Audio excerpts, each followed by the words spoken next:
All welcome back to our channel. என்னுடைய சேனலை subscribe பண்ண உங்க எல்லாருக்குமே ரொம்ப நன்றி. இன்னைக்கு நம்ம சேனல்ல என்ன பார்க்க போறோம்னு பாத்தீங்கன்னா, கருப்பு முழு உளுந்து இருக்குல்ல, அதை வச்சு செய்யக்கூடிய ஒரு தோசை ரெசிபியும் பிளஸ் வந்துட்டு ஆடி அமாவாசையோட சிறப்புகள், அப்புறம் கன்னி பூஜையோட வழிபாடோட முக்கியத்துவம், இதைத்தான் இந்த வீடியோல நம்ம டீட்டெயிலா பார்க்க போறோம்.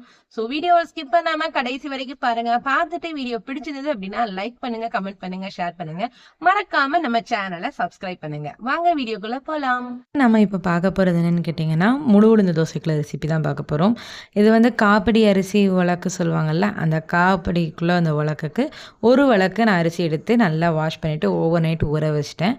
இது வந்துட்டு அதுக்கு பருப்பு நம்ம வந்து உளுந்தம் பருப்பு எவ்வளோ எடுக்கோம்னா, இது வந்து எனக்கு 200 கிராம் பிடிக்கும். இந்த மானுப்பிடி வந்துட்டு அதுக்கு பகுதியாக எடுத்திருக்கேன். அதாவது 100 கிராம் அளவுக்கு முழு கருப்பு உருட்டு உளுந்து, ஓகேங்களா? அதாவது 400 கிராம் அரிசிக்கு 100 கிராம் பருப்பு, அதான் அளவு. இந்த பருப்பை வந்து காலையில் எழுந்திரிச்சு நம்ம வந்துட்டு அலசிட்டு நம்ம ஊற வச்சிடலாம். ஜஸ்ட் ஒரு 1/2 அன் ஹவர் ஊறினா போதும். நார்மலாக நம்ம உளுந்து வந்துட்டு எப்படின்னா 2 மணி நேரம் 3 மணி நேரமாவது குறைஞ்சது ஊறணும்பாங்க. பட் இதுக்கு வந்து அப்படி தேவையே இல்லை. ஜஸ்ட்டு 1/2 அன் ஹவர் ஊற பண்ணுவோம். காலையில் நான் தோசைக்கு அரைக்கும் போது அரிசி போடும் போது உளுந்தை ஊற வச்சேன். அரிசி மாவு வலித்த உடனே இந்த உளுந்தை போட்டு இப்போ அரைச்சிட்ருக்கோம். இந்த உளுந்தை வந்துட்டு நம்ம தோலோடு தான் அரைக்கிறோங்கிறதுனால ஜஸ்ட்டு நான் என்ன செய்யும் அப்படின்னா, கிரைண்டரில் லைட்டாக ஒட்டும். அதனால் முதல்ல போட்ட உடனே கொஞ்சம் நேரத்துக்கு கையை வச்சு தள்ளி விடுங்க. மிக்சியில் அரைச்சா பிரச்சனை இல்லை. கிரைண்டரில் இந்த மாதிரி பதத்துக்கு லைட்டாக குறன்னு வரும்ல, வர்ற வரைக்கும் லைட்டாக நம்ம வந்துட்டு என்ன செய்யணும்னா கை வச்சுக்கணும். அப்புறம் எப்பொழுதும் ஆஸ் யூஷுவல் நம்ம அரைக்கிற மாதிரி தண்ணி தெளித்து அரைச்சா போதும்.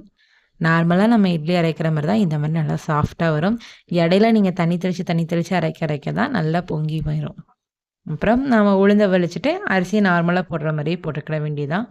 மற்றது எல்லாமே சேம் தான். ஆஸ் யூஷுவல் நம்ம வந்துட்டு சொல்கிறது தான்.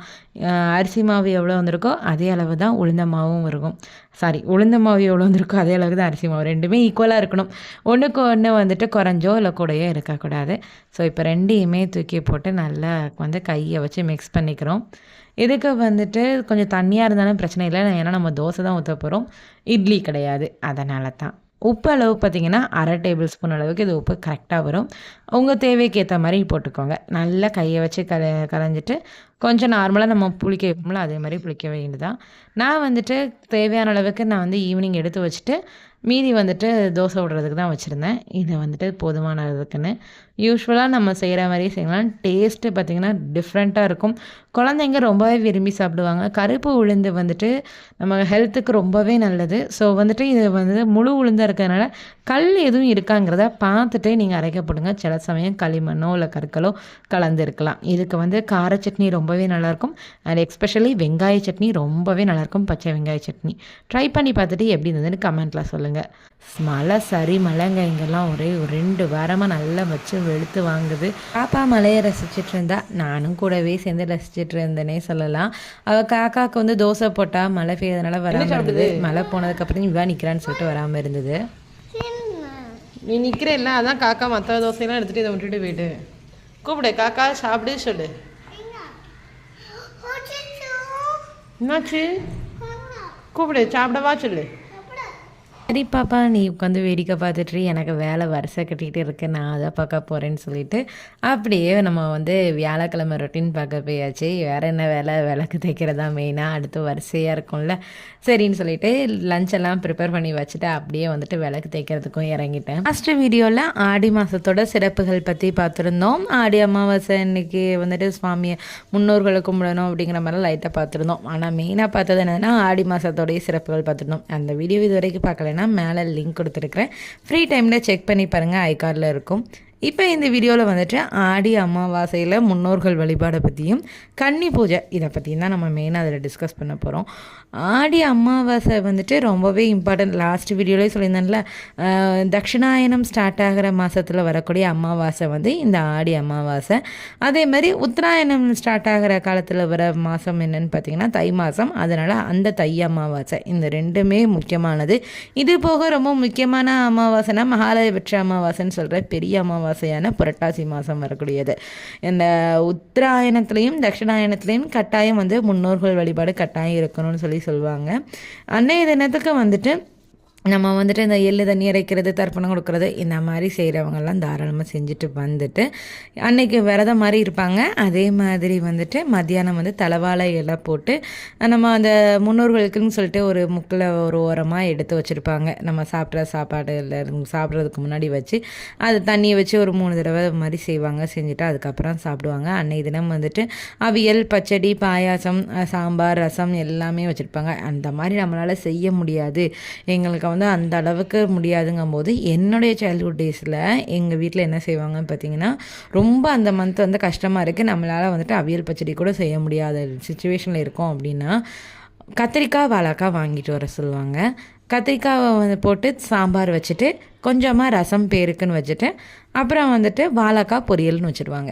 அதாவது அவியல் காய்கறி கூட நம்மளால் வாங்க முடியலை, ரொம்ப கஷ்டம் அப்படின்னா அன்றைய தினத்துக்கு வந்துட்டு கத்திரிக்காய், வாழைக்காய் மட்டும் வந்துட்டு உணவில் கட்டாயம் எடுத்துக்கணுங்கிறதுனால இந்த 2ம் கட்டாயம் போட்டு செய்யணுங்கிற மாதிரி செய்வாங்க. ஸோ வந்துட்டு உங்களால் செய்ய முடியலை, அவியல், பச்சடி, வடை, பாயசத்தோடு செய்ய முடியாத பட்சத்துக்கு இந்த மாதிரி நம்ம செஞ்சுக்கலாம். செய்ய முடியுங்கும்போது நம்ம வந்துட்டு அவியல், பச்சடி, பொரியல், பாயாசம் என்னெல்லாம் வைக்க முடியுமோ அதெல்லாம் வச்சு முன்னோர்களுக்கு எதை பிடிக்குமோ அதை வந்து நம்ம செஞ்சுட்டு அப்புறம் வந்து காகத்துக்கு நம்ம வச்சுட்டு அதுக்கப்புறம் வந்துட்டு தலவாழை இலை போட்டு சாப்பிட்டு அன்றைய தினத்துக்கு விரதத்தை முடிச்சுக்கலாம்.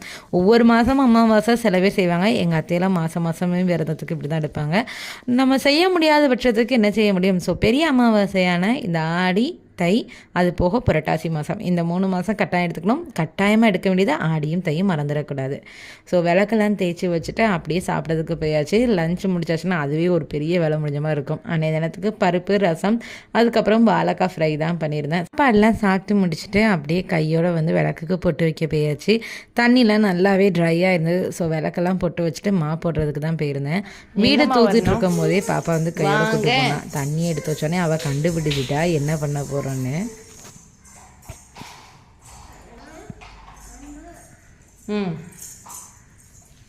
ஓப்பன். சரி. ஆமாம், இங்கே இருக்கு இருப்போமா? பாருங்க சொல்லணும். இப்போ என்ன செய்யணும்? இதை என்ன செய்யணும்?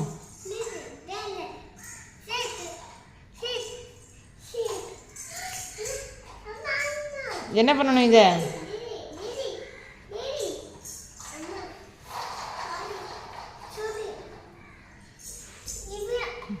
இருங்க, மாப்போட சொல்லி தரத பாருங்க.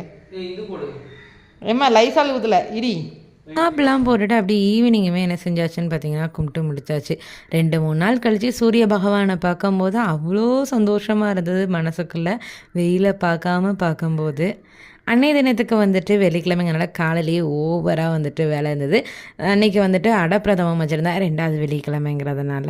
ஸோ வந்துட்டு அப்படியே சுவாமி கூட போயாச்சு. இப்போ வந்து கன்னி பூஜையை வச்சு பார்ப்போம். கன்னி பூஜை அப்படிங்கிறது பேர்லேயே நீங்கள் கண்டுபிடிச்சிருப்பீங்க. அதாவது எந்த ஒரு சந்தோஷமுமே அனுபவிக்காமல் இளமை வயதிலேயே வந்துட்டு கல்யாணத்துக்கு முன்னாடியே வந்துட்டு தவறியிருப்பாங்கள்ல, அவங்கள நினச்சி நம்ம கும்பிடுறது தான் கன்னி பூஜை. நம்ம வந்துட்டு எல்லா சுக துக்கங்களையும் அனுபவித்து பிள்ளைங்க, பேரன், பேத்தி எல்லாமே பார்த்துட்டு இல்லை ஏதாவது ஒரு தலைமுறையாவது பார்த்து இறந்து போகிறவங்கள நினச்சி நம்ம கும்பிட்றது தான் முன்னோர்கள் வழிபாடான ஆடி அமாவாசை, தை அமாவாசை வழிபாடுலாம். பட் இந்த கன்னி பூஜைங்கிறது வந்துட்டு ஆடி மாதத்தில் கடை ஞாயிறு சிலர் எடுக்கிறது வழக்கம் உண்டு.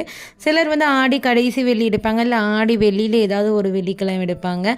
சிலர் வந்து ஆடி இறுதி எடுப்பாங்க. எங்கள் வீட்டில் வந்துட்டு ஆடி இறுதியில் எடுக்கிறது தான் வழக்கம். ஒவ்வொருத்தரும் அவங்கவுங்க வீட்டுக்கு ஏற்ற மாதிரி ஒவ்வொருத்தருக்கும் ஒவ்வொரு முறைகள் உண்டு. சிலர் வந்து படையல் மட்டுமே போட்டு அவங்களுக்கு பிடிச்சதெல்லாம் வச்சு ட்ரெஸ் வச்சு கும்பிட்ற வழக்கமும் உண்டு. சிலர் வந்துட்டு அவங்க ஃபோட்டோ எதுவுமே இல்லை அப்படிங்கும்போது என்ன செய்வாங்கன்னா கன்னி பெட்டின்னு சொல்லிட்டு உண்டு. அந்த கன்னி பெட்டிக்குள்ளே அவங்களுக்கு பிடிச்சதெல்லாம் வச்சு கும்பிட்டுட்டு ட்ரெஸ்ஸு எல்லாத்தையும் வச்சு பிச்சி பூ எல்லாத்தையும் தூக்கி வச்சு மறு வருஷம் அந்த பட்டி எடுப்பாங்க. மஞ்சக்கிழங்கு எல்லாம் வச்சு எடுத்து அப்புறம் வந்துட்டு அந்த கன்னி வந்து எவ்வளோ தூரத்துக்கு துடியாக இருக்காங்களா இல்லையானுங்கிற மாதிரிலாம் கும்பிடுவாங்க. அது ஒவ்வொருத்தருக்கும் ஒவ்வொரு வழக்கம் உண்டு. ஸோ உங்கள் வீட்டில் எந்த முறையோ அந்த முறையவே நீங்கள் பின்பற்றுங்க. கன்னி வந்து எங்கள் வீட்டில் இருக்காங்களா இல்லையா, இல்லை எந்த தலைமுறையில் உண்டானே தெரியாதுங்கிறவங்க அப்படின்னு டவுட்டில் இருக்கிறவங்க வந்துட்டு நம்ம வந்துட்டு கன்னி தெய்வமான கன்னியாகுமரி பகவதி அம்மனையோ இல்லைன்னா பால திரிபுர சுந்தரியவோ நினைச்சு அன்னைய தினத்துக்கு நம்ம விரதம் இருந்து கும்பிடலாம். சுந்தரி ஸ்ரீதேவி நமஸ்தே, ஸ்ரீ கிருஷ்ண சோதரி ஸ்ரீதேவி நமஸ்தே, ராஜராஜேஸ்வரி ஸ்ரீதேவி நமஸ்தே. अन्नपूर्णेश्वरी श्रीदेवी नमस्ते अखिलाण्डेश्वरी श्रीदेवी नमस्ते अभयप्रदायिनी श्रीदेवी नमस्ते ராஜராஜேஸ்வரி ஸ்ரீதேவி நமஸ்தே. கன்னி யாருங்கிறது உங்களுக்கு தெரிஞ்சிருக்காங்க அப்படின்னா கட்டாயம் அவங்கள வழிபாடு பண்ணுறது ரொம்பவே முக்கியம். பித்ருதோஷங்கிறது வந்து முன்னோர்கள் வழிபாடு இல்லாமல் வருது. சில ஜாதகங்களில் பார்த்தீங்கன்னா உங்கள் வீட்டு வாசலில் வந்து கன்னி அழுதுட்டுருக்கா அப்படின்னு சொல்லுவாங்க. காரணம் என்னென்னா அவங்கள நம்ம வந்து நினச்சி பார்க்காம இருக்கிறது, வழிபடாமல் இருக்கிறது. மேபி நமக்கு தெரியாமல் இருக்கலாம். அப்படி சொல்கிறாங்க அப்படின்னா அந்த கன்னி யாருங்கிறது தெரிஞ்சுக்கிறது பாருங்கள். இன்கேஸ் தெரியலைன்னா நீங்கள் யாருன்னு எனக்கு தெரியலை, பட் வந்து எங்களுடைய பூஜையை ஏற்றுக்கோங்கன்னு சொல்லிட்டு கும்பிடுங்க. இன்கேஸ் உங்களுக்கு தெரிஞ்சவங்க உங்க கூடயே இருந்து போயிருக்காங்க அப்படின்னா அவங்களுக்கு பிடிச்ச விஷயங்கள் எல்லாம் நல்லா படைச்சு அது கூட வந்து ட்ரெஸ்ஸை வச்சுட்டு பிச்சி பூ, அதுக்கப்புறம் வந்துட்டு சாம்பிராணி புகையெல்லாம் நல்லா போட்டுட்டு பாயாசம் வடை எல்லாம் வச்சுட்டு அவங்க ஏஜ் குரூப் மாதிரி ட்ரெஸ் எடுத்து போகும்போது அந்த ட்ரெஸ்ஸை வந்து அந்த ஏஜ் குரூப்பில் வீட்டில் யாராவது இருந்தாங்கன்னா அவங்களுக்கு கொடுக்கலாம்.